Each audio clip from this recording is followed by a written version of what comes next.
Hey there, my friends, Brian King here. First, I want to clear something up. Yes, I titled this video, What I Hate About Inspiration. I don't hate anything.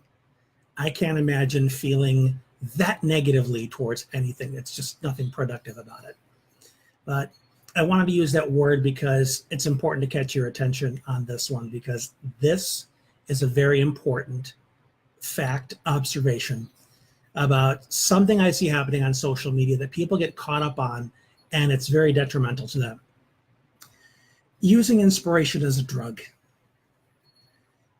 Let me tell you what I mean by that. I see my news feed peppered with inspirational quotes. And a lot of them are really good. They're great ideas, but people watch them and do nothing but use them as a means to a shot of dopamine. You know, they have anxiety. They're having a difficult day. They're feeling sad, and they find something inspirational, a video, a quote, something to give them that shot of a pleasant feeling to make them feel better for a short time. Then it wears off, and they find something else that's inspirational.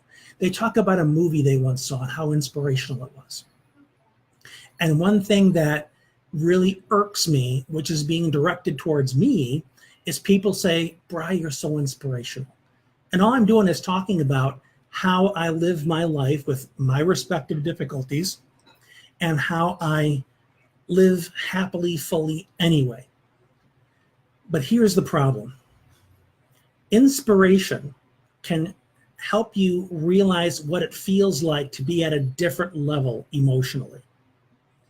But unless you take action to move your life in the direction of that thing, it won't change. See, inspiration pumps you momentarily full of the feeling of what it would be like, what it would be like to think like that, what it would be like to do those things. But people that are caught up in the inspirational noise don't take action. They just want to be inspired. They just want to feel better for a moment. They don't want to change anything. And therein lies the problem. Action creates change, not inspiration. Inspiration is just a glimpse, a peek into the window of what's possible. But until you make that decision to do something different than what you've been doing, nothing will change.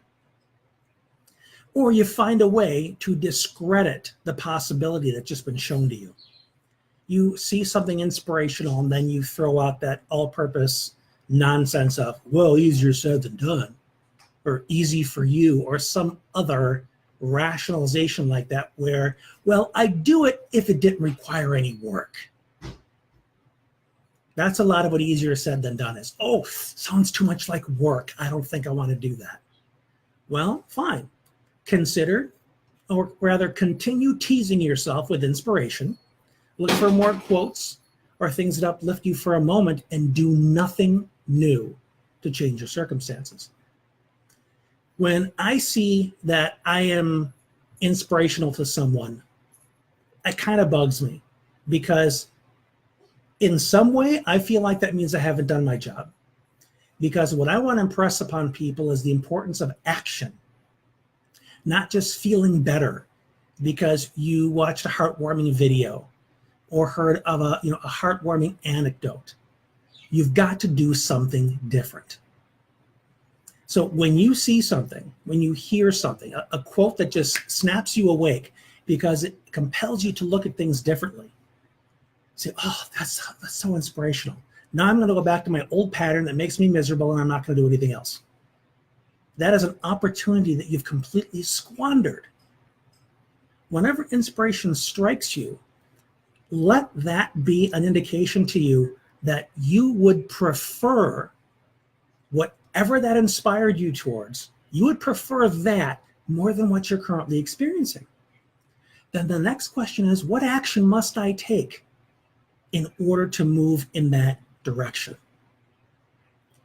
If you don't do that, then all you're doing is filling your life with inspirational noise. It's noise that's coming in to distract you from the stuff you don't like, but you're not doing a darn thing about it. So if you watch anything that I do, I don't want you to say, Bri, that wasn't inspirational, that sucked. That's not what I'm asking you to do. I'm asking you to look at it. And if you feel inspired, ask yourself, what action can I take to move me in the direction of this experience that I now realize is possible for me? Whether it has to do with your business life, your relationship with your spouse, your friendships, your parenting, whatever it is. But don't just sit on that feeling and think that's enough. Inspiration gives you energy that has the potential to move you into action. But unless you make that decision, things aren't going to improve. So don't just be inspired. Don't just be excited about something. Commit to doing something to make it your reality. That's how life gets better. Not simply from a feeling, but from taking a feeling into action. Because even though you know better, doesn't mean you're going to do better. Knowledge is not power. Knowledge applied is power. So that's my 2 cents on that. Hopefully this is helpful. And if there's anybody else you know it could be helpful for, please share it. Until next time, this has been Brian. We'll talk again soon.